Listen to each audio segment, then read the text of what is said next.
शादीशुदा लोगों को एक बड़ी सीख देने वाली कहानी।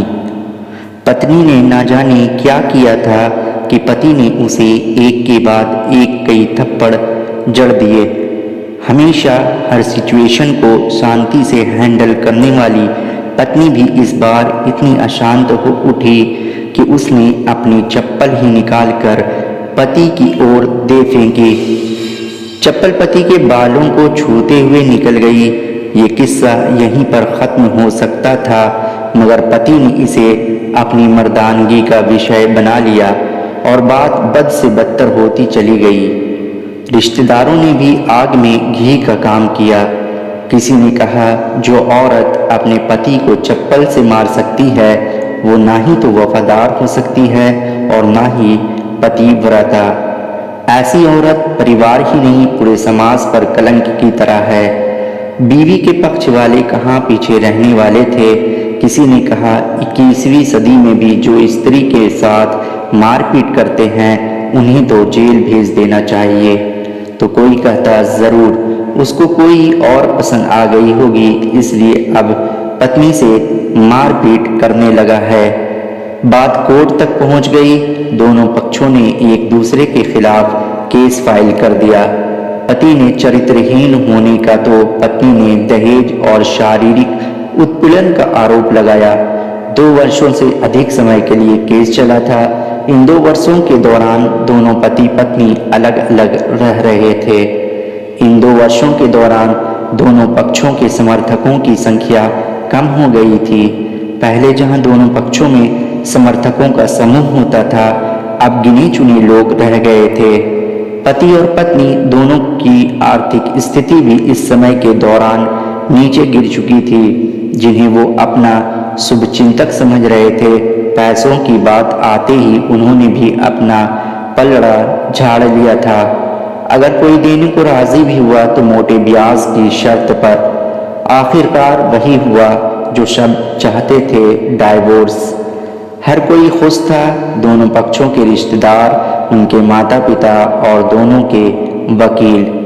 लेकिन 5 साल की सुखद शादी और एक सुंदर बेटी होने के बाद मिले इस डाइवोर्स से पत्नी मुक्त थी और पति शांत। शायद ये एक इत्तेफाक ही था कि इस खुशी को मनाने के लिए दोनों पक्ष के लोग एक ही चाय की टपरी पर बैठे आमने सामने। इत्तेफाक इसलिए क्योंकि ज़्यादातर लोग जो एक दूसरे के विरोध पक्ष को सपोर्ट कर रहे थे वे एक दूसरे को अच्छे से जानते भी नहीं थे। पति पत्नी भी इन सभी से दूर एक दूसरे के सामने मेज पर बैठे। पत्नी ने पति से कहा, अब तो खुश होगे ना, तुम्हारे मन की जो हुई है मुबारक हो। तुम भी तो आज जीत गई हो, मुझसे तलाक तो तुम्हें भी मिल गया है। Congratulations to you too. पति ने कहा, तलाक को तुम जीत का प्रतीक समझते हो? पत्नी ने पूछा। पति चुप रहा। थोड़ी देर की शांति के बाद पति ने कहा, मुझे तुम्हें 5 लाख रुपये अभी और हर महीने 8,000 रुपये देने का आदेश है। अभी मेरे पास पैसे नहीं हैं, इसलिए मेरा जो सिटी में फ्लैट है उसे तुम्हारे नाम कर देता हूँ। पत्नी बोली, लेकिन उस फ्लैट की कीमत तो 18 लाख की है। हाँ, लेकिन हमारी बेटी तुम्हारे साथ है और आगे जाके उसके खर्चे भी बढ़ेंगे, तुम्हें थोड़ी आसानी होगी। पति ने कहा, नहीं नहीं, मुझे सिर्फ 5 लाख ही देना और तुम हर महीने 8,000 तो देने ही वाले हो, मैं मैनेज कर लूँगी। अगर 5 लाख नहीं है तब भी कोई बात नहीं, पत्नी बोली। दोनों फिर से शांत हो गए। पति सोचने लगा, कितनी भोली और समझदार है ये औरत, जो कुछ समय पहले तक मेरी पत्नी थी और अब अनजान। ये वही है जो कम से कम खर्चे में घर चलाती थी और पैसे बचाकर मेरे जन्मदिन और बर्थडे पर हमेशा मेरे लिए नए कपड़े खरीद लाती। कभी बीमार भी हो जाती तो पैसे बचाने के लिए मुझे मालूम ना होने देती और घरेलू नुस्खों से अपना इलाज कर लेती। मगर घर में कोई और बीमार होता तो तुरंत डॉक्टर के पास लेकर जाती। मेरी ही मति मारी गई थी। मैं ही अपनी झूठी मर्दानगी के चक्कर में इतनी बड़ी गलती कर बैठा। पत्नी के दिमाग में भी उथल पुथल चल रही थी। अभी भी वैसा का वैसा ही है। पहले भी खुद से ज़्यादा हमारे बारे में सोचता था और अब भी वही कर रहा है।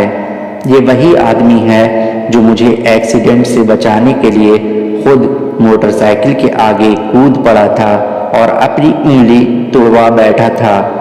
पता नहीं कौन सी मनहूस घड़ी में मैं झगड़ा कर बैठी। पति ने मौन तोड़ते हुए पूछा, अब तुम्हारे कमर का दर्द कैसा है? ज़्यादा तकलीफ तो नहीं होती? पत्नी हल्का सा मुस्कुराई और बोली, अभी भी होता है, अब तो पेट में भी क्रैम्प्स उठते हैं। वो तो होगा ही, तुम योगा या कसरत भी तो नहीं करती हो। अब किसी गायनिकोलॉजिस्ट को जरूर दिखा देना। पति ने कहा, तुम बताओ तुम्हारा अस्थमा कैसा है अब? क्या अब भी दौरे पड़ते हैं? पत्नी ने पूछा।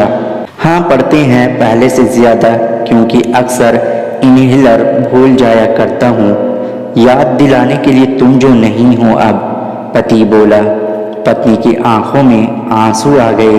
वो बोली, तुम्हें मेरे चरित्र पर सवाल नहीं उठाने चाहिए थे। ये तो परिस्थिति आती ही नहीं। हाँ मैं जानता हूँ तुम बहुत अच्छी हो। मुझसे गलती हो गई, बहुत बड़ी गलती। मैं लोगों के बहकावे में आ गया था, पति बोला। तुमने भी तो मुझ पर दहेज का इल्ज़ाम लगाया था, वो बोला। गलत था और इस बात का मुझे भी पछतावा हुआ, पत्नी ने कहा। पति कुछ कहना चाह रहा था लेकिन हिचकिचा रहा था। पत्नी ने पूछा, कुछ कहना चाहते हो क्या?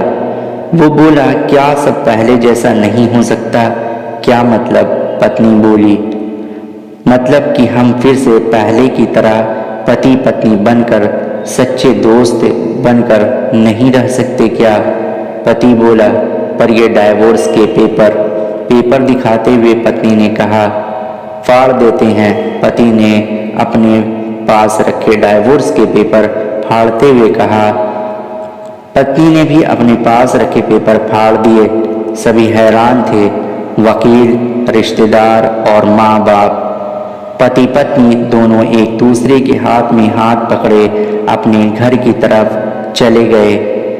दोस्तों, ये कहानी उन हर पति पत्नी के लिए बड़ी सीख है जो छोटी छोटी बातों पर लड़ते हैं और इन झगड़ों को बड़ा बना के अलग होने का डिसीजन लेते हैं। प्यार और झगड़ा तो एक सिक्के के दो पहलुओं की तरह है। दोनों को स्वीकार करना होगा, तभी ये पवित्र रिश्ता उसकी मंजिल तक पहुंच पाएगा। दोस्तों, आपको मेरी वीडियो कैसी लगी कमेंट करके ज़रूर बताएं और अगर वीडियो अच्छी लगी हो तो वीडियो को लाइक कर दीजिएगा और इसे अपने दोस्तों में ज़्यादा से ज़्यादा शेयर कर दीजिएगा और इस तरह की वीडियोस देखने के लिए मेरे चैनल को सब्सक्राइब कर लीजिएगा। शुक्रिया।